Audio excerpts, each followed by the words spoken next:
Hello student, पिछले lecture में हम लोगों ने SN1 SN2 पे क्वेश्चन किया था कि प्रोडक्ट में किस में रिटेंशन बनेगा, किस में इन्वर्जन बनेगा, किस में रिटेंशन इन्वर्जन दोनों बनेगा। ये कॉन्सेप्ट हम लोगों ने देखा था। अब हम लोग जानते हैं सब्स्टिट्यूशन में ही अभी तक हम लोगों ने SN1 SN2 का सब्स्टिट्यूशन देखा था, यानी न्यूक्लियोफिलिक सब्स्टिट्यूशन में ऑर्डर 1 और ऑर्डर 2 वाला देखा था। तो अभी तक हम लोगों ने एलिफैटिक कंपाउंड में सब्स्टिट्यूशन देखा। अब हम लोग जानते हैं इलेक्ट्रोफिलिक एरोमेटिक में कैसे सब्स्टिट्यूशन कराया जाए। तो चलिए टॉपिक डालते हैं हम लोग, electrophilic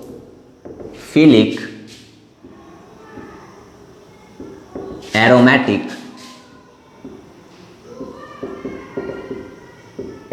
substitution reaction. Electrophilic aromatic substitution reaction बहुत बेसिक कॉन्सेप्ट है।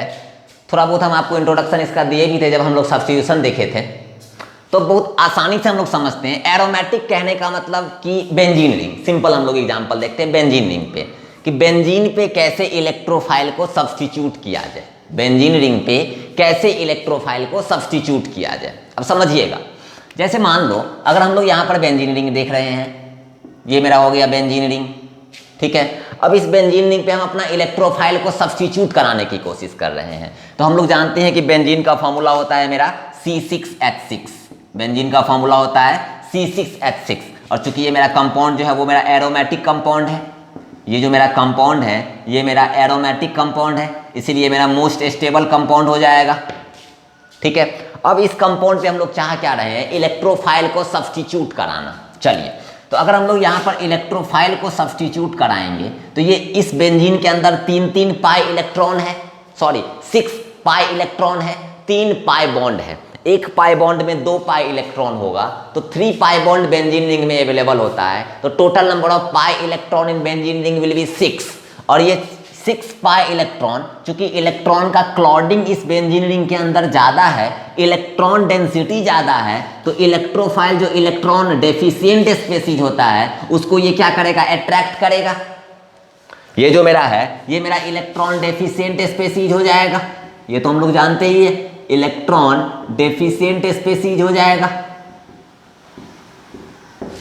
चलिए, अब ये इलेक्ट्रॉन डेफिशिएंट स्पेसीज इस पे अटैक करेगा तो ये पाई बॉन्ड को ब्रेक करना पड़ेगा। ये पाई बॉन्ड टूटेगा, एक प्लस में और एक माइनस में, कोई दिक्कत नहीं है। चलिए हम लोग ब्रेक करके देखते हैं। तो जैसे ही हम लोग यहाँ पर देखेंगे तो यहाँ पर अगर आप देखोगे तो ये मेरा जैसे ही पाई बॉन्ड टूटेगा तो एक पे माइनस आ जाएगा और एक पे प्लस आ जाएगा, ठीक है। और जैसे ही ये माइनस और प्लस आएगा तो ये इलेक्ट्रोफाइल इसी चीज का तो इंतजार कर रहा है कि जहां पर इलेक्ट्रॉन डेंसिटी ज्यादा होगा वहां पर अटैक मार देंगे। तो जैसे ही माइनस और प्लस हो गया, ये इलेक्ट्रोफाइल का रास्ता साफ हो गया कि माइनस जहां है वहां पर इलेक्ट्रॉन डेंसिटी ज्यादा प्लस के कंपेयर में। चूंकि प्लस मतलब जहां पर इलेक्ट्रॉन डेंसिटी कम, माइनस मतलब जहां इलेक्ट्रॉन डेंसिटी ज्यादा। और चूंकि इलेक्ट्रोफाइल इलेक्ट्रॉन डेफिशिएंट स्पेसीज होता है तो वो वहां अटैक करेगा जहां इलेक्ट्रॉन डेंसिटी ज्यादा होगा, तो ये इलेक्ट्रोफाइल इस पे अटैक मारेगा। अब देखो, जैसे ही यहां पर इलेक्ट्रोफाइल अटैक मारेगा तो ये माइनस को हटा देते हैं और इस माइनस के जगह पर हम लोग इलेक्ट्रोफाइल लगा देते हैं। इसमें तो कोई दिक्कत नहीं है। अब यहां देखोगे जैसे ही ये इलेक्ट्रोफाइल इस पे आएगा तो ये मेरा अपना स्टेबिलिटी लूज कर दिया। अब ये मेरा कंपाउंड जो हो गया वो हो गया मेरा नॉन एरोमेटिक कंपाउंड। ये हो गया मेरा non aromatic compound, non aromatic compound. और ये एरोमेटिसिटी अपना लूज किया है, ये मेरा स्टेबिलिटी लूज किया है, ये स्टेबिलिटी जो है वो मेरा लूज किया है। तो स्टेबिलिटी लूज तो कर नहीं सकता है कोई भी कंपाउंड। यहाँ पर मेरा काम है इलेक्ट्रोफाइल को सब्स्टिट्यूट कराना। तो चूंकि यहाँ पर माइनस आया, यहाँ पर प्लस आया, तो माइनस जहाँ पर आया वहाँ पर इलेक्ट्रोफाइल अटैक कर गया। तो हम लोग जानते हैं कि कार्बन के, बेंजीन के हर कार्बन के पास एक एक हाइड्रोजन होता है। बेंजीन के हर कार्बन के पास एक एक हाइड्रोजन होता है। हम लोग ने टॉटोमेरिज में पढ़ा था, जैसे C single bond C double bond O single bond C है, यहाँ पर H, यहाँ पर H और यहाँ पर H है। तो ये H अपना इलेक्ट्रॉन इसको देगा तो ये पाई बॉन्ड इस पे जाता था। और यहाँ से हम लोग लिखेंगे C single bond H single bond H, और यहाँ पर H पे पॉजिटिव चार्ज, चूंकि ये बॉन्ड टूट गया, यहाँ सिंगल के जगह पे डबल हो जाता था। Single bond C single bond O पे माइनस और सिंगल बॉन्ड C। अब बताओ यहाँ पर H पे पॉजिटिव चार्ज है, मतलब यहाँ पर अब इलेक्ट्रॉन डेंसिटी बहुत कम हो गया, ये मेरा इलेक्ट्रोफाइल हो गया, वो तुरंत अटैक मारेगा O माइनस पे। तो ये H का इलेक्ट्रॉन डेंसिटी, इलेक्ट्रॉन देने की टेंडेंसी, H अपना इलेक्ट्रॉन दे के कार्बन से बॉन्ड ब्रेक कर लिया। सिमिलरली ये जो H है मेरा, ये H भी एरोमेटिसिटी चूंकि लूज कर दिया, तो ये कंपाउंड वापस एरोमेटिसिटी गेन करना चाहेगा। चूंकि एरोमेटिसिटी लूज करने के कारण ये कंपाउंड अपना लेस स्टेबल फेज में आ गया है, और जब कंपाउंड एरोमेटिक था तो ये मोस्ट स्टेबल फेज में था। तो हम लोग तो किए चले थे सब्स्टिट्यूशन कराने, और यहाँ कंपाउंड अपना स्टेबिलिटी ही लूज कर दिया। तो ये तो यार बहुत बड़ी प्रॉब्लम हो गई। तो अब हम लोग क्या करेंगे कि हम इस कंपाउंड के वापस एरोमेटिसिटी को गेन करेंगे, वापस स्टेबिलिटी को गेन करेंगे, और सब्स्टिट्यूशन करा के ही हम लोग गेन करेंगे। तो इलेक्ट्रोफाइल को तो सब्स्टिट्यूट करा दिए। अगर ये H अपना इलेक्ट्रॉन इसको दे देता है, तो जिस तरह से ये H अपना इलेक्ट्रॉन इसको दिया, तो यहाँ डबल बॉन्ड बना और H और C का बॉन्ड टूटा और H पे चार्ज आया पॉजिटिव। तो इसको हम लोग एक बार दिखा देते हैं इंटरमीडिएट फेज में। इंटरमीडिएट फेज में कुछ ऐसा दिखेगा, अगर आपको थोड़ा अच्छे से याद रहेगा तो। यहाँ पर जो मेरा E है वो तो E मेरा रहेगा ही, यहाँ जो मेरा E है वो मेरा E रहेगा ही, बस यहाँ पर जो मेरा dot dot dot dot H, और इस H पे आएगा पार्सली पॉजिटिव चार्ज, क्योंकि ये पूरा इलेक्ट्रॉन अभी नहीं दिया है। और यहाँ जो मेरा जा रहा है, यहाँ जो मेरा जा रहा है, यहाँ भी मेरा डॉट डॉट डॉट हो जाएगा, क्योंकि पूरा इलेक्ट्रॉन नहीं दिया है। तो H अगर पूरा इलेक्ट्रॉन नहीं दिया तो H पे पार्सली पॉजिटिव, तो H पूरा इलेक्ट्रॉन नहीं दिया तो कार्बन को भी तो पूरा इलेक्ट्रॉन नहीं मिला, तो कार्बन को थोड़ा बहुत मिला, तो इस कार्बन पे भी पार्सली पॉजिटिव। अब जैसे ही ये H पूरा इलेक्ट्रॉन इसको दे देगा, यहाँ पर फुल्ली डबल बॉन्ड हो जाएगा, ये बॉन्ड फुल्ली टूट जाएगा, इस H पे फुल्ली पॉजिटिव चार्ज हो जाएगा, इस कार्बन को पूरा इलेक्ट्रॉन मिल जाने के कारण ये पार्सली पॉजिटिव चार्ज डिसअपीयर हो जाएगा।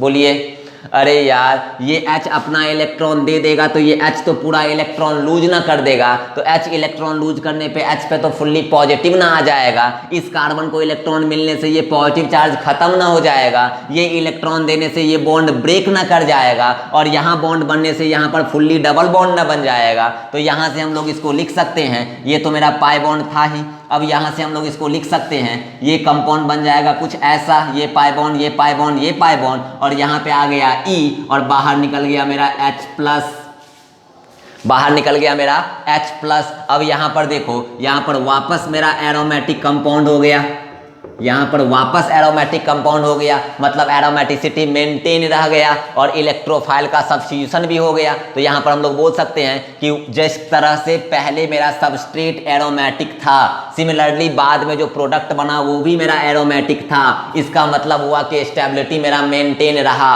और यहाँ पर बेंजीन पे हम लोग को इलेक्ट्रोफाइल, यहाँ H था, इस H को हटा के इलेक्ट्रोफाइल लगाना था, यहाँ H हट के इलेक्ट्रोफाइल आ गया और H प्लस बाहर निकल गया। चूंकि हम लोगों ने सब्स्टिट्यूशन रिएक्शन में पढ़ा ही है, जैसे ये मार्कर है, इस मार्कर को हटा के अगर हमको रेड मार्कर लाना है तो इस मार्कर को हटाना पड़ेगा और यहाँ रेड मार्कर लाना होगा। और ये मेरा बाहर निकला है, ये पहले था तो ये बाहर निकला। सिमिलरली यहाँ पर H था पहले, यहाँ पर E प्लस। अब देखो यहाँ पर मेरा मोटो है कि ये ब्लैक वाला मार्कर यहाँ आ जाए और रेड वाला मार्कर यहाँ आ जाए। तो हम लोग यहाँ देखो, ब्लैक वाला मार्कर अब यहाँ आएगा, तो ब्लैक वाला मार्कर अब यहाँ आ गया और रेड वाला मार्कर यहाँ चला गया। इसका मतलब क्या हुआ, अब हम लोग सब्स्टिट्यूशन करा दिए। जो पहले था वो अब दूसरे जगह चला गया और जो दूसरे जगह था वो पहले जगह आ गया। मतलब यहाँ पर इलेक्ट्रोफाइल H के जगह पे सब्स्टिट्यूट कर गया। तो ये पूरा मैकेनिज्म बहुत आसान है, बस यहाँ पे हम लोग कैसे बॉन्ड ब्रेक करते हैं वो सीखे, जो हम लोगों ने टॉटोमेरिज्म में सीखा था। तो यहाँ पर हम लोग इसको दिखाते नहीं हैं, बस आपको हम समझाने के लिए ये लिखे हुए हैं कि कैसे बॉन्ड जा रहा है, तो यहाँ पर कैसे पार्सली पॉजिटिव चार्ज हो रहा है, कैसे यहाँ पर पार्सली बॉन्ड कैरेक्टर इंड्यूस हो रहा है, कैसे यहाँ पार्सली डबल बॉन्ड कैरेक्टर हो जा रहा है, और यहाँ H पे पार्सली पॉजिटिव, यहाँ भी पार्सली पॉजिटिव। और जब बॉन्ड पूरी तरह से ब्रेक कर गया और बॉन्ड पूरी तरह से फॉर्म कर गया तो ये पॉजिटिव चार्ज खत्म हो गया और H पे फुल्ली पॉजिटिव चार्ज बाहर निकल गया। तो ये सिंपल कॉन्सेप्ट था इलेक्ट्रोफिलिक एरोमेटिक सब्स्टिट्यूशन रिएक्शन का, कि इलेक्ट्रोफाइल वहाँ अटैक करेगा जहाँ इलेक्ट्रॉन डेंसिटी ज़्यादा। इस बेंजीन के अंदर 3 pi bond, total electron pi electron 6, इस 6 पाई इलेक्ट्रॉन जो है वो इलेक्ट्रोफाइल को अट्रैक्ट किया, अट्रैक्ट करने से ये पाई बॉन्ड ब्रेक करेगा तो प्लस और माइनस होगा, माइनस वाले के पास इलेक्ट्रॉन डेंसिटी ज्यादा होगा, जहां इलेक्ट्रॉन डेंसिटी ज्यादा वहां इलेक्ट्रोफाइल फ्राक से अटैक मारेगा, जैसे ही इलेक्ट्रोफाइल अटैक मारेगा तो यहां पर ये मेरा इलेक्ट्रोफाइल हो गया और इस पे तो प्लस चार्ज रह ही गया, लेकिन जैसे ही ये बॉन्ड ब्रेक किया तो ये कंपाउंड अपना एरोमेटिसिटी लूज कर दिया, ये कंपाउंड हो गया अब नॉन एरोमेटिक, यानी स्टेबिलिटी अपना मेंटेन नहीं रख पाया, ये कंपाउंड हो गया लेस स्टेबल। अब हम लोगों का मोटो है कि ये मेरा फिर से वापस एरोमेटिक बनाए, तो ये H अपना इलेक्ट्रॉन इसको दिया तो यहाँ पाई बॉन्ड बनेगा, यहाँ मेरा पाई बॉन्ड बना और ये H इस रिंग से अब बाहर निकल गया, तो ये H पॉजिटिव बन के बाहर निकल गया, मतलब वापस एरोमेटिसिटी भी हो गया और इलेक्ट्रोफाइल का सब्स्टिट्यूशन भी हो गया, और this reaction is known as electrophilic aromatic substitution reaction. चूंकि बेंजीन रिंग पे न्यूक्लियोफाइल कभी अटैक नहीं कर सकता है, हम लोग जानते हैं, चूंकि बेंजीन रिंग के अंदर खुद ही पाई इलेक्ट्रॉन डेंसिटी होता है और न्यूक्लियोफाइल के पास भी इलेक्ट्रॉन रिच स्पेसीज होता है, जैसे ही दोनों अटैक करेगा दोनों में क्या होने लगेगा, आप बोलोगे सर रिपल्सन, ठीक है। तो न्यूक्लियोफाइल कभी भी बेंजीन रिंग पे अटैक नहीं मारेगा, लेकिन इलेक्ट्रोफाइल बेंजीन पे अटैक इसलिए मार रहा है क्योंकि यार इलेक्ट्रोफाइल इलेक्ट्रॉन डेंसिटी के मामले में कमजोर और बेंजीन रिंग इलेक्ट्रॉन डेंसिटी के मामले में मजबूत, दोनों एक दूसरे को अट्रैक्ट करेगा, इलेक्ट्रोफाइल सब्स्टिट्यूट कर जाएगा, लेकिन न्यूक्लियोफाइल बेंजीन रिंग में दोनों में रिपल्सन होगा, कभी भी न्यूक्लियोफाइल बेंजीन रिंग पे अटैक नहीं करेगा। ये होपफुली आपको बहुत इजी कॉन्सेप्ट था, समझ में आया होगा। अब हम लोग जानते हैं कि कहां पर कौन से बेंजीन रिंग पर, ये तो बेंजीन पूरा खाली था, जब बेंजीन रिंग के साथ कोई सब्स्टिट्यूएंट लगा होगा तब उस बेंजीन रिंग में, किस बेंजीन रिंग में, जब मेरा सब्स्टिट्यूटेड बेंजीन रहेगा, सब्स्टिट्यूटेड बेंजीन कहने का मतलब बेंजीन के साथ कोई ग्रुप लगा रहेगा, तो अगर in case of substituted benzene ring in which ring electrophile will attack on through fastly or slowly, कौन से बेंजीन रिंग पे, जिस बेंजीन रिंग पे आपका सब्स्टिट्यूएंट लगा हुआ रहेगा, तब हम लोग को उसमें कंपेयर करना है कि कौन से पे इलेक्ट्रोफाइल का रिएक्टिविटी फास्ट है और कौन से पे इलेक्ट्रोफाइल का रिएक्टिविटी स्लो है। तो ये हम लोग को समझना है, तो पहले आप इसको नोट डाउन कर लो और देन मेरा नेक्स्ट टॉपिक होगा reactivity of electrophilic aromatic substitution reaction. तो पहले आप इसको नोट डाउन कर लीजिए, आपका ये बेंजीन था, कैसे अटैक किया ये समझने के लिए था, कैसे ये H अपना इलेक्ट्रॉन देता है तो H पॉजिटिव बन के निकलता है, ये H पॉजिटिव बन के बाहर निकला था, ठीक है। तो इसको आप पहले नोट डाउन कर लो।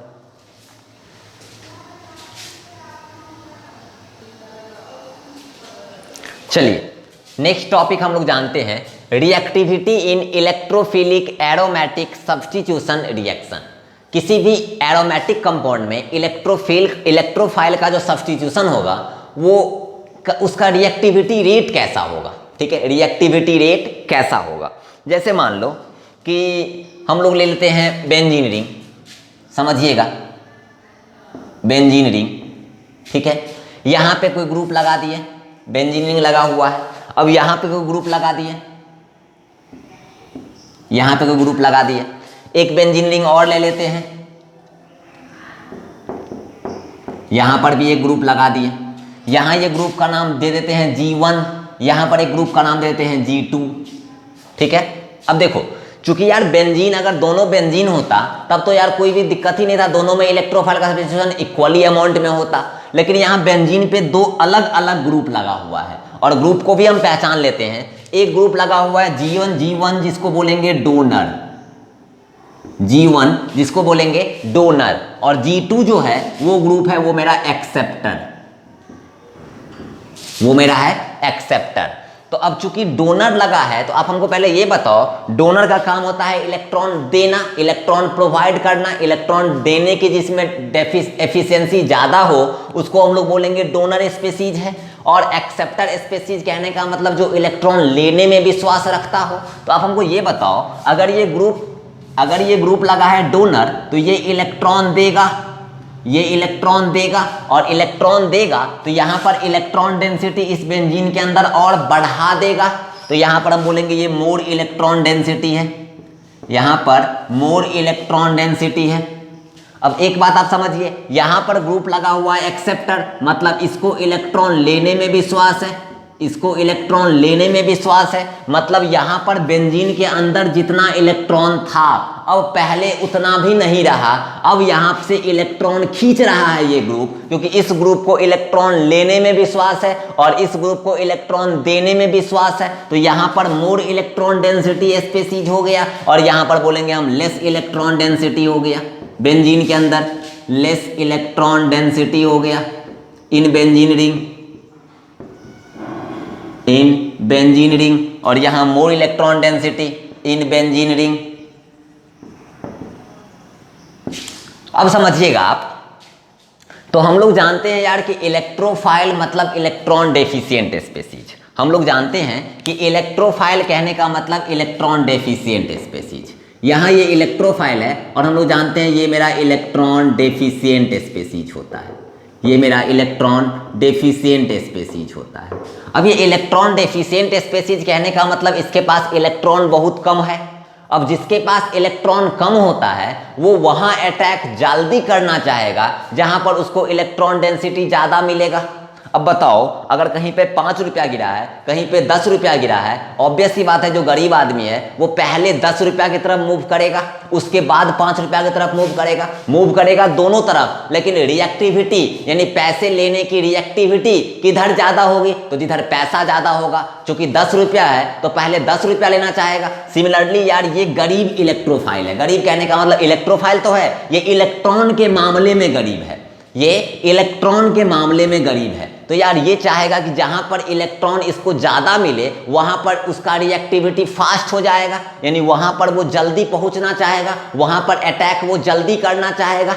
ऑब्वियस सी बात है। तो ये इलेक्ट्रोफाइल खोजता है कि कहां पर इलेक्ट्रॉन डेंसिटी ज़्यादा है। और बताओ बेंजीन के अंदर इलेक्ट्रॉन डेंसिटी कौन बढ़ाएगा? तो जैसे हम मान लो हम बेंजीन हैं और हमको कोई देने वाला मिल गया, तो मेरे अंदर जितना भी इलेक्ट्रॉन डेंसिटी था और अगर हमको कोई और आदमी मेरे साथ मिल गया और मेरे इलेक्ट्रॉन डेंसिटी को और बढ़ा दिया तो मेरे अंदर ओवरऑल इलेक्ट्रॉन डेंसिटी और पहले से ज़्यादा हो गया। यानी यहां पर यही काम हो रहा है कि बेंजीन के अंदर ग्रुप लग गया और उस ग्रुप को हम लोग बोल दिए डोनर। डोनर का काम होता है इलेक्ट्रॉन देना, इलेक्ट्रॉन प्रोवाइड कराना, मतलब इसके अंदर इलेक्ट्रॉन डेंसिटी पहले से भी ज्यादा हो गया। ठीक है, एक और ले लेते हैं, ये कंपाउंड ले लेते हैं। ये मेरा हो गया सिंपल बेंजीन, ये मेरा हो गया सिंपल बेंजीन, तो ये हो गया न्यूट्रल। अब बताओ यहां पर डोनर लगा है, यहां पर एक्सेप्टर लगा है और यहां पर कोई ग्रुप नहीं लगा हुआ है। तो बताओ जहां पर जिस ग्रुप के साथ, जिस बेंजीन रिंग के साथ डोनर लगा होगा, डोनर का काम होता है इलेक्ट्रॉन देना, इलेक्ट्रॉन डेंसिटी को बढ़ाना। तो डोनर आपके बेंजीन रिंग के अंदर इलेक्ट्रॉन डेंसिटी को बढ़ा देगा और बेंजीन रिंग के अंदर इलेक्ट्रॉन डेंसिटी बढ़ गया मतलब उस केस में इलेक्ट्रोफाइल का रिएक्टिविटी सबसे फास्ट हो जाएगा। और जहां पर एक्सेप्टर लगा हुआ है वो बेंजीन रिंग से अंदर इलेक्ट्रॉन से खींच लेगा, बेंजीन रिंग से ही इलेक्ट्रॉन खींचेगा। तो जितना बेंजीन रिंग के पास पहले इलेक्ट्रॉन डेंसिटी था, इस एक्सेप्टर के आने के बाद अब उतना भी इलेक्ट्रॉन डेंसिटी नहीं रहा, क्योंकि इसका काम तो इसके अंदर से इलेक्ट्रॉन खींचने का हो गया। तो अब यहां पर हो गया लेस इलेक्ट्रॉन डेंसिटी। और यहां जो बेंजीन रिंग है इसके साथ ना कोई देने वाला है ना कोई लेने वाला है, तो हम ना ही बढ़े इलेक्ट्रॉन डेंसिटी के मामले में तो हम घटे भी तो नहीं, हम न्यूट्रल रहे ना। भाई हमको लेना है ना किसी को देना है, हम जैसे थे वैसे खुश हैं। क्लियर? तो अब आप हमको बताओ कि इलेक्ट्रोफाइल को अगर अटैक करवाना होगा और यहां पर अगर ये फर्स्ट है, ये मेरा सेकेंड है और ये मेरा थर्ड है, तो बताओ यार इलेक्ट्रोफाइल सबसे पहले किस पे अटैक करेगा? तो आप बोलोगे सर जहां जिस बेंजीन रिंग पे डोनर लगा होगा, क्योंकि डोनर आपके बेंजीन के अंदर इलेक्ट्रॉन डेंसिटी को बढ़ा देगा और इलेक्ट्रॉन डेंसिटी जिस बेंजीन रिंग में ज्यादा वहां इलेक्ट्रोफाइल फास्टली अटैक करेगा। तो यहां पर डोनर लगा है तो इस बेंजीन रिंग के अंदर इलेक्ट्रॉन डेंसिटी बढ़ा है तो यहां पर इलेक्ट्रोफाइल सबसे ज्यादा फास्ट करेगा। तो अगर रिएक्टिविटी हम लोग बोले यहां R1 है, यहां R2 है और यहां R3 है, तो अगर हम लोग रिएक्टिविटी बोले इलेक्ट्रोफाइल का तो बताओ यार इलेक्ट्रोफाइल सबसे पहले कहां पर फास्टली करेगा, तो हम बोलेंगे R2 जो होगा वो सबसे ज्यादा हो जाएगा, क्योंकि यहां डोनर लगा है, अब यहां एक्सेप्टर लगा है, यहां कुछ नहीं लगा है, तो यहां पर जितना इलेक्ट्रॉन डेंसिटी है, इलेक्ट्रॉन डेंसिटी यहां भी उतना ही था, लेकिन एक्सेप्टर लग जाने के कारण अब यहां इलेक्ट्रॉन डेंसिटी लेस हो गया, यहां पर एक्सेप्टर इलेक्ट्रॉन खींच लिया, तो पहले जितना था अब उतना भी नहीं रहा, तो इलेक्ट्रॉन डेंसिटी कम, यानी इलेक्ट्रॉन डेंसिटी कम, तो इलेक्ट्रोफाइल अब लोग इजीली अटैक नहीं करेगा, स्लोली अटैक करेगा, इससे फास्ट अटैक इसमें करेगा, क्योंकि यहां इलेक्ट्रॉन डेंसिटी यहां से ज्यादा होगा। अरे कितना भी कमजोर एक्सेप्टर होगा, इससे थोड़ा बहुत तो इलेक्ट्रॉन खींचेगा ही, और यहां कुछ नहीं है तो किसी को कोई नहीं दे सकता है, तो हम बोलेंगे कि R2 का रिएक्टिविटी सबसे ज्यादा, यानी पहले वाले का रेट दूसरे वाले का रेट रिएक्टिविटी सबसे ज्यादा, उसके बाद हो जाएगा R1 का, उसके बाद हो जाएगा R3 का। This will be the correct order of reactivity in electrophilic aromatic substitution reaction. यानी हम लोग सिंपल अगर हम लोग बोले तो डेफिनेशन में आप लिख सकते हो, अगर हम लोग पहले इसको लिख लेंगे, इसके बाद आप लिख सकते हो क्या, तो in case of reactivity in electrophilic aromatic substitution reaction, क्या लिखेंगे हम लोग, in case of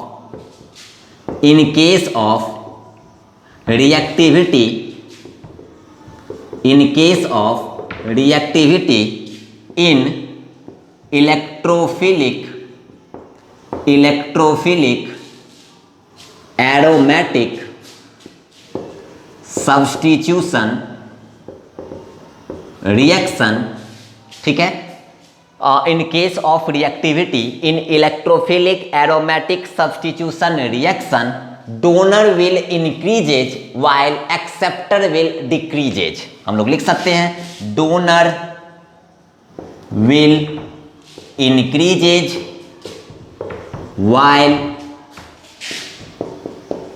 acceptor will decreases. तो ये मेरा एक्सेप्टर है, ये आपके रिएक्टिविटी को घटा दिया, ये मेरा डोनर है, ये आपके रिएक्टिविटी को बढ़ा दिया। तो हम लोग हमेशा जानेंगे, क्योंकि अब यहाँ पर जितना भी डोनर लगा रहेगा, जितना ज़्यादा डोनर लगा रहेगा, उतना ज़्यादा इलेक्ट्रोफाइल फास्टली अटैक करेगा। अगर हम लोग यहाँ पर इलेक्ट्रोफाइल को अटैक करवाएंगे तो ये मेरा फास्टली अटैक करेगा, और यहाँ पर इलेक्ट्रोफाइल को अटैक करवाएंगे तो ये मेरा स्लोली अटैक करेगा। बात समझ में आया? यहाँ स्लोली क्यों अटैक किया, क्योंकि एक्सेप्टर लगा है। यहाँ फास्टली क्यों अटैक किया, क्योंकि यहाँ डोनर लगा है। अब इसके कंपेयर में यहाँ इलेक्ट्रोफाइल फास्टली अटैक करेगा, लेकिन इसके कंपेयर में यहाँ इलेक्ट्रोफाइल स्लोली अटैक करेगा, क्योंकि है न्यूट्रल और यहाँ देने वाला, यहाँ इलेक्ट्रॉन डेंसिटी ज़्यादा, यहाँ न्यूट्रल और चूंकि यहाँ लेने वाला, यहाँ इलेक्ट्रॉन डेंसिटी कम, तो यहाँ इलेक्ट्रॉन डेंसिटी कम तो इलेक्ट्रोफाइल का रिएक्टिविटी का कम, और इस यहाँ पर इससे ज़्यादा इलेक्ट्रॉन डेंसिटी, सो यहाँ पर इलेक्ट्रोफाइल का रिएक्टिविटी इससे ज़्यादा लेकिन इससे कम, इसीलिए तो ऑर्डर है R2 greater than R1 greater than R3। Clear? तो पहले आप इसको नोट डाउन कर लीजिए।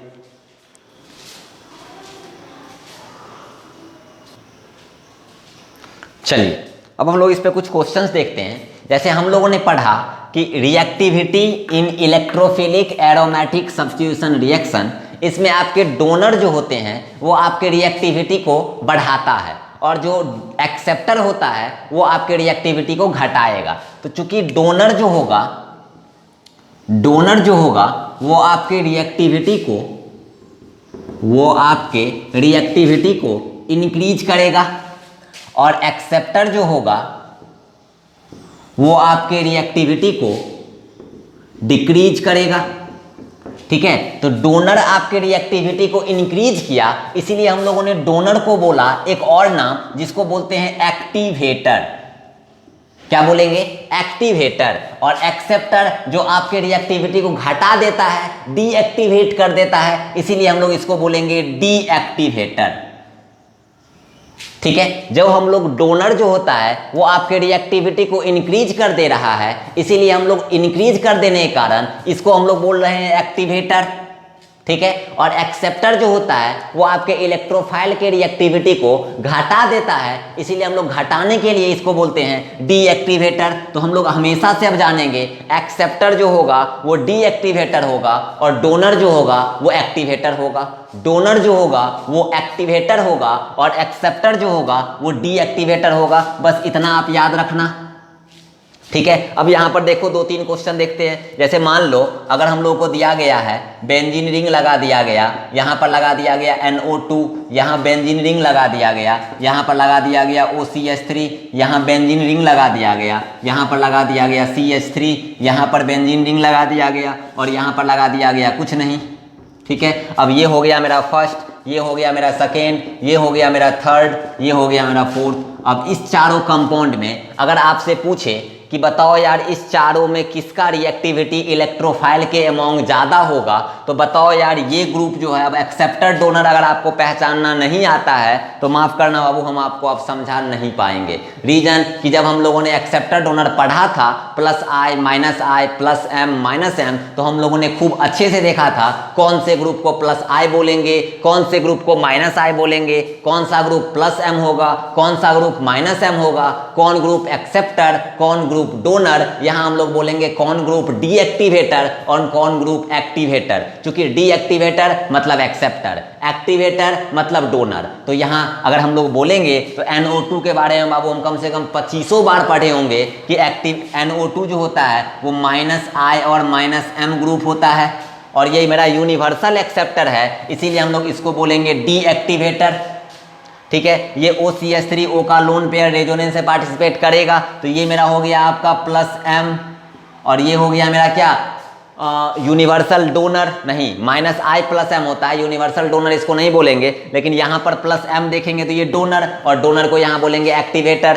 तो ये एक मेरा हो गया डीएक्टिवेटर, एक हो गया मेरा एक्टिवेटर। अब यहाँ पर देखो CH3 लगा हुआ है, तो CH3 मेरा प्लस H से काम करेगा या मेरा प्लस I से काम करेगा और यहाँ पर कुछ नहीं। तो ये भी डोनर, ये भी डोनर, ये एक्सेप्टर मतलब ये भी एक्टिवेटर, ये भी एक्टिवेटर, ये डीएक्टिवेटर और ये न्यूट्रल। अब बताओ डोनर यानी एक्टिवेटर आपके इलेक्ट्रॉन डेंसिटी को बढ़ाता है और जो जितना अच्छा एक्टिवेटर वो उतना ज़्यादा इलेक्ट्रोफाइल को सब्स्टिट्यूट कराने में हेल्प करेगा, उतना ज़्यादा रिएक्टिविटी हाई होगा, रिएक्टिविटी उतना फास्ट होगा। तो बताओ यार ये मेरा प्लस M के थ्रू डोनर है तो खतरनाक वाला एक्टिवेटर होगा और जितना अच्छा एक्टिवेटर होगा वहाँ रिएक्टिविटी इलेक्ट्रोफाइल के अमोंग सबसे ज़्यादा होगा। तो अगर हम लोग ऑर्डर बोले तो हम लोग बोलेंगे कि सेकेंड वाले का सबसे ज्यादा रिएक्टिविटी हो जाएगा। उसके बाद अब बताओ यहाँ पर CH3 लगा हुआ है, ये मेरा प्लस M लेकिन ये मेरा प्लस H और मेजोमेरिक और हाइपर कंजुगेशन में मेजोमेरिक ज्यादा पावरफुल, इसीलिए हम लोग इसको पहले लिख दिए। अब यहाँ डोनर, यहाँ न्यूट्रल और यहाँ डीएक्टिवेटर, तो हम लोग बोलेंगे ये इससे कम लेकिन बाकी दोनों से ज्यादा रिएक्टिविटी होगा, तो हम लोग बोलेंगे 2 के बाद क्या, हम लोग बोलेंगे 3। अब बताओ यहाँ पर न्यूट्रल, यहाँ पर डीएक्टिवेटर, डीएक्टिवेटर आपके इलेक्ट्रॉन डेंसिटी को घटाता है, आपके रिएक्टिविटी को घटाएगा। यहाँ न्यूट्रल, यहाँ कुछ नहीं लगा, यहाँ पर कम से कम जितना था उतना इलेक्ट्रॉन डेंसिटी मेंटेन रह गया। तो यहाँ पर रिएक्टिविटी ज़्यादा, यहाँ पर रिएक्टिविटी कम, यानी पहले रिएक्टिविटी के मामले में 4 आएगा और सबसे लास्ट में मेरा 1 आएगा। होपफुली आपको ये सब सारा क्वेश्चन हम थोड़ा बहुत आपको बताए हुए थे इंट्रोडक्शन में, जब हम लोगों ने आपको plus I minus I plus M minus M बताया था। तो ये क्वेश्चन आपको समझ में आया होगा। इसी पे 1-2 क्वेश्चन और देख लेते हैं। अगर हम लोग यहाँ पर देखें, जैसे मान लो अगर हम लोग एक क्वेश्चन देखते हैं, यहाँ पर लगा देते हैं बेंजीन रिंग के साथ COOH, एक लगा देते हैं बेंजीन रिंग के साथ NH2, एक लगा देते हैं बेंजीन रिंग के साथ CH2 CH3 और एक लगा देते हैं बेंजीन रिंग। अब हमको बताना है कि इस चारों में किसका रिएक्टिविटी ज़्यादा होगा। तो हम लोगों ने देखा है कि ये ग्रुप जो होता है वो मेरा माइनस I होता है और माइनस M होता है। तो ये मेरा हो गया डीएक्टिवेटर, ये हो गया मेरा डीएक्टिवेटर, ये हो गया N का लोन पेयर देगा तो ये हो गया मेरा एक्टिवेटर, ये भी हो गया मेरा एक्टिवेटर और ये न्यूट्रल। अब बताओ डीएक्टिवेटर आपके रिएक्टिविटी को घटाएगा, ये दोनों एक्टिवेटर आपके रिएक्टिविटी को बढ़ाएगा। अब इस दोनों में ये वाला प्लस एम हो जाएगा और ये वाला मेरा H और प्लस I हो जाएगा। तो पहले प्लस M वाला लेंगे तो हम लोग बोलेंगे सबसे पहले सेकेंड वाले को ले लो यार, उसके बाद आप थर्ड वाले को ले लो यार, उसके बाद आप ले लो फोर्थ वाले को, उसके बाद ले लो आप फर्स्ट वाले को। This will be the correct order of reactivity in electrophilic aromatic substitution reaction. Clear? तो ये चीज़ आप समझ लीजिएगा। तो हम लोग बहुत इजीली समझें कि कैसे हम लोग किसी भी इलेक्ट्रोफिलिक सब्स्टिट्यूशन रिएक्शन में रिएक्टिविटी देखेंगे। बस हमको देखना है कि बेंजीन रिंग, क्योंकि एरोमेटिक कंपाउंड में सब्स्टिट्यूशन देख रहे हैं तो हम लोग देखेंगे कि एरोमेटिक रिंग के साथ एक्टिवेटर लगा है या डीएक्टिवेटर लगा है। एक्टिवेटर को हम लोग बोलते हैं डोनर, एक्टिवेटर को हम लोग बोलते हैं डोनर जो कि रिएक्टिविटी को इंक्रीज करता है, और एक्सेप्टर को बोलते हैं डीएक्टिवेटर जो कि रिएक्टिविटी को डिक्रीज करेगा। बस हमको इतना पहचानना है कौन स्ट्रॉन्ग एक्टिवेटर, कौन स्ट्रॉन्ग डीएक्टिवेटर। जो मेरा डीएक्टिवेटर होगा वो मेरा रिएक्टिविटी को घटाएगा, जो मेरा एक्टिवेटर होगा वो मेरे रिएक्टिविटी को बढ़ाएगा। इसको आप नोट डाउन कर लो। एक दो क्वेश्चन और देखते हैं।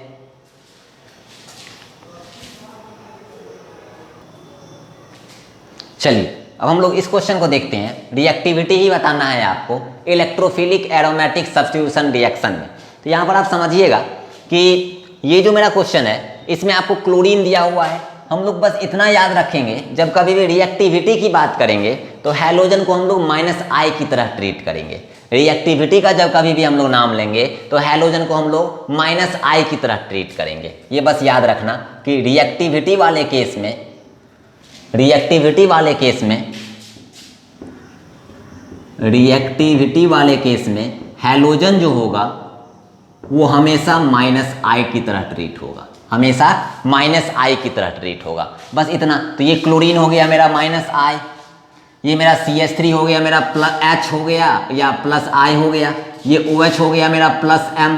अब बताओ यूनिवर्सल एक में ये OH लगा हुआ है, इसका मतलब ये जो हो गया मेरा हो गया एक्टिवेटर, ये हो गया मेरा एक्टिवेटर, ये भी मेरा है एक्टिवेटर, ये न्यूट्रल, ये डीएक्टिवेटर। एक्टिवेटर अब दोनों है, दोनों इंक्रीज करेगा। दोनों में स्ट्रॉन्ग एक्टिवेटर कौन? OH। तो हम लोग यहाँ बोलेंगे 4 वाले का रिएक्टिविटी सबसे ज़्यादा, उसके बाद 3 वाले का। अब 1 और 2 में आओ, 2 न्यूट्रल, 1 में डीएक्टिवेटर। तो डीएक्टिवेटर आपके रिएक्टिविटी को घटाएगा, तो 4 3, उसके बाद हो जाएगा 1 और उसके बाद हो जाएगा 2।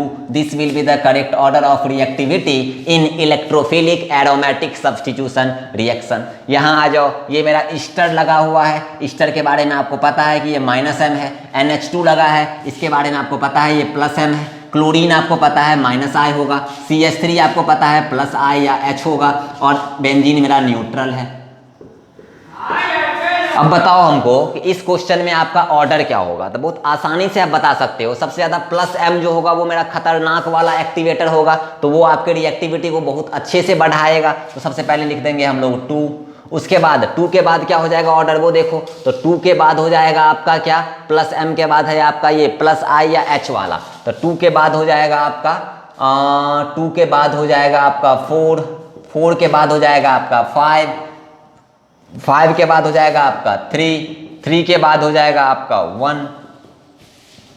क्यों 2 सबसे पहले समझ में आ रहा है, क्योंकि 2 वाले में +M लगा है। 2 के बाद 4 क्यों, क्योंकि 4 वाले में हाइपर कंजुगेशन और +I, ये भी एक्टिवेटर ही है। 2 4 के बाद 5 क्यों, क्योंकि 5 में न्यूट्रल है, बाकी दोनों में डीएक्टिवेटर लगा हुआ है। तो 5 के बाद 3 और 1 में क्यों, तो 1 वाला जो है वो मेरा -M है, तो वो खतरनाक डीएक्टिवेटर, और यहाँ -I है तो ये इससे कम डीएक्टिवेटर। यहाँ पर इलेक्ट्रॉन डेंसिटी इसके कंपेयर में ज़्यादा है, क्योंकि ये कम खींचेगा, ये ज़्यादा खींचेगा। इसलिए यहाँ पर इलेक्ट्रोफाइल का रिएक्टिविटी ज़्यादा, यहाँ पर इलेक्ट्रोफाइल का रिएक्टिविटी कम, इसलिए 3 पहले 1 बाद में। क्लियर? तो ये हो गया आपका इलेक्ट्रोफिलिक एरोमेटिक सब्स्टिट्यूशन रिएक्शन का ऑर्डर, कि कैसे हम लोग को पकड़ना है कि किस कंपाउंड में इलेक्ट्रोफाइल मेरा कहाँ पर ये कितना जल्दी सब्स्टिट्यूट करेगा। ये हम लोग रिएक्टिविटी में पढ़े। अब समझिएगा, हम लोग 2 टर्म जानते हैं। एक क्या होता है, एक नाम होता है आपका रिएक्टिविटी। एक अगर हम इसको यहाँ पर मिटा के लिखें तो एक होता है आपका रिएक्टिविटी और एक होता है आपका ओरिएंटेशन। पहले आप इसको लिख लेना, ठीक है, बीच में कहीं भी आप इसको ये करके लिख लेना। अगर हम लोग यहाँ पर देखें तो एक जो होता है वर्ड वो होता है रिएक्टिविटी, और एक होता है आपका ओरिएंटेशन, एक होता है आपका ओरिएंटेशन। अब रिएक्टिविटी और ओरिएंटेशन में क्या डिफरेंस है वो समझिएगा। रिएक्टिविटी कहने का मतलब होता है कि कोई भी इलेक्ट्रोफाइल कितना जल्दी अटैक कर रहा है, कोई भी इलेक्ट्रोफाइल कितना जल्दी सब्स्टिट्यूट हो रहा है, उसका रेट कितना फास्ट है, वो हम लोग देखे थे। यहाँ पर इलेक्ट्रोफाइल सबसे ज़्यादा करता था इसलिए 4 पहले लिखते थे। और ओरिएंटेशन कहने का मतलब हुआ कि उस एक्टिवेटर या डीएक्टिवेटर ग्रुप के आने के बाद उस बेंजीन रिंग में अपना इलेक्ट्रोफाइल कहाँ अटैक करेगा। देखो, जब हम लोग के पास सिर्फ बेंजीन रिंग था, जब हम लोग के पास सिर्फ बेंजीन रिंग था तो क्या हम लोग उसका रेट डिटरमाइन कर पाते? ये तो यार न्यूट्रल था, जितना इलेक्ट्रॉन डेंसिटी पहले उतना ही बाद में। लेकिन ग्रुप के आने के बाद रेट का रिएक्टिविटी मेरा घटा और बढ़ा, क्योंकि ग्रुप एक्सेप्टर है या डोनर है वो पहचानना पड़ रहा था। डोनर है तो इलेक्ट्रॉन डेंसिटी बढ़ा तो इलेक्ट्रोफाइल का रिएक्टिविटी भी बढ़ा, एक्सेप्टर है तो इलेक्ट्रॉन डेंसिटी घटा और इलेक्ट्रोफाइल का रिएक्टिविटी भी घटा। तो ग्रुप के आने से रिएक्टिविटी घटा और बढ़ा। अगर मेरा यहाँ पर कोई ग्रुप नहीं लगा है तो रिएक्टिविटी हमेशा उतना ही रहेगा। लेकिन अगर वही रिएक्टिविटी कहने का मतलब इलेक्ट्रोफाइल कितना जल्दी अटैक कर रहा है, ठीक है। और एक टर्म होता है ओरिएंटेशन, कि मेरा बेंजीन रिंग में इलेक्ट्रोफाइल कहाँ कहाँ अटैक करेगा। अगर बेंजीन के अंदर कोई ग्रुप नहीं लगा है तो कहीं भी अटैक कर दो यार, बात एक ही है। अगर यहाँ पर बेंजीन है, अगर यहाँ पर बेंजीन है और यहाँ पर इलेक्ट्रोफाइल, अब ये इलेक्ट्रोफाइल तुम यहाँ लगाओ, यहाँ जैसे क्लोरीन क्लोरो Cl+ हो जाता है अगर मेरा इलेक्ट्रोफाइल, अगर मेरा Cl+ हो जाए मेरा इलेक्ट्रोफाइल। अब ये क्लोरीन को आप यहाँ लगाओ तो क्लोरोबेंजीन, यहाँ लगाओ तो भी क्लोरोबेंजीन, यहाँ लगाओ तो भी क्लोरोबेंजीन। तो यहाँ पर तो जब न्यूट्रल बेंजीन रहेगा तब तो कोई दिक्कत ही नहीं है कि बेंजीन के अंदर कहीं भी इलेक्ट्रोफाइल लगाओ, बात एक ही है। जैसे रिएक्टिविटी में था, रिएक्टिविटी कब घटा बढ़ा? जब बेंजीन के अंदर ग्रुप लगा, एक्टिवेटर और डीएक्टिवेटर। सिमिलरली ओरिएंटेशन भी डिपेंड करता है एक्टिवेटर और डीएक्टिवेटर पे कि ग्रुप कैसा लगा हुआ है, उसके अकॉर्डिंग इलेक्ट्रोफाइल कहाँ कहाँ अटैक करेगा वो डिसाइड करेगा। तो यानी कि एक्टिवेटर और डीएक्टिवेटर यानी सब्स्टिट्यूएंट बेंजीन के साथ कैसा लगा है वो डिसाइड करेगा कि मेरा इलेक्ट्रोफाइल उस बेंजीन के अंदर कहाँ कहाँ अटैक करेगा। तो रिएक्टिविटी कहने का मतलब इलेक्ट्रोफाइल कितना जल्दी अटैक करेगा, ओरिएंटेशन कहने का मतलब मेरा इलेक्ट्रोफाइल उस बेंजीन के अंदर कहां कहां अटैक करेगा। बेंजीन कहना गलत, सब्स्टिट्यूटेड बेंजीन बोलो, क्योंकि बेंजीन में तो कहीं भी अटैक करा दो दिक्कत नहीं है, बेंजीन में कहीं भी अटैक करवा दो कोई दिक्कत नहीं है। क्लोरीन को यहां हटा के तुम यहां लगा दो तो भी यार क्लोरोबेंजीन ही होगा। लेकिन अगर सब्स्टिट्यूटेड बेंजीन है तो हम लोग को देखना है कि उस सब्स्टिट्यूटेड बेंजीन में कौन सा सब्स्टिट्यूएंट लगा है, उसके अकॉर्डिंग मेरा ओरिएंटेशन होता है इलेक्ट्रोफाइल का। तो ये हम लोग orientation of electrophilic aromatic substitution reaction ये हम लोग नेक्स्ट लेक्चर में पढ़ेंगे। उसका सारा केस हम लोग देखेंगे कि कौन सा ग्रुप लगा रहेगा तो इलेक्ट्रोफाइल कहाँ अटैक करेगा, कौन सा ग्रुप डोनर लगा रहेगा तो कहाँ, एक्सेप्टर लगा रहेगा तो कहाँ। डोनर को ही हम लोग एक्टिवेटर बोलते हैं, एक्सेप्टर को ही हम लोग डीएक्टिवेटर बोलते हैं। तो इस सब चीज़ को थोड़ा ध्यान दीजिएगा और नेक्स्ट लेक्चर में हम लोग यही एक्टिवेटर और डीएक्टिवेटर के बारे में पढ़ेंगे। चलिए, तो इसको आप अच्छे से रिवीजन कर लेना, क्योंकि हम लोग जब ओरिएंटेशन पढ़ेंगे तो रिएक्टिविटी भी आपको यूज में आएगा। इस कारण से आप पहले रिवीजन करो इसको अच्छे से और पूरा जीओसी, पूरा रिएक्शन मैकेनिज्म खूब बढ़िया से रिवीजन करते रहिए, क्योंकि अब ये जो पार्ट है ये पूरा अल्काइल हैलाइड का पार्ट है। लगभग हम बोल रहे हैं ये खत्म होने के बाद अल्काइल हैलाइड का लगभग 80% पोर्शन आपका कंप्लीट हो चुका रहेगा। बस 20% बचा है, जो 20% आपका नेम रिएक्शन है। तो कहने के लिए बस अल्काइल हैलाइड अभी नहीं चल रहा है, नाम रिएक्शन मैकेनिज्म, काम लेकिन सारा अल्काइल हैलाइड वाला हो रहा है। इवन की काम अल्कोहल फिनॉल ईथर वाला भी होगा, क्योंकि एडिशन सब्स्टिट्यूशन रिएक्शन अभी हम पढ़ रहे हैं, फिर एडिशन रिएक्शन देखेंगे, फिर एलिमिनेशन रिएक्शन देखेंगे और वो सारा काम आपको हाइड्रोकार्बन के साथ साथ अल्काइल हैलाइड भी कर देगा। तो ये हम लोग नेक्स्ट लेक्चर में पढ़ेंगे, orientation of electrophilic aromatic substitution reaction. तो इसके लिए आपको बस +I +M -M को पता आना चाहिए कि कैसे हम लोग पहचानेंगे। How will you identify which group will +I और -I, which group will -M और +M। तो ये बहुत आसान है, बस उसको रिवीजन करके नेक्स्ट लेक्चर में आप देखना तो आपको आसानी से ओरिएंटेशन भी समझ में आएगा। चलिए, थैंक यू।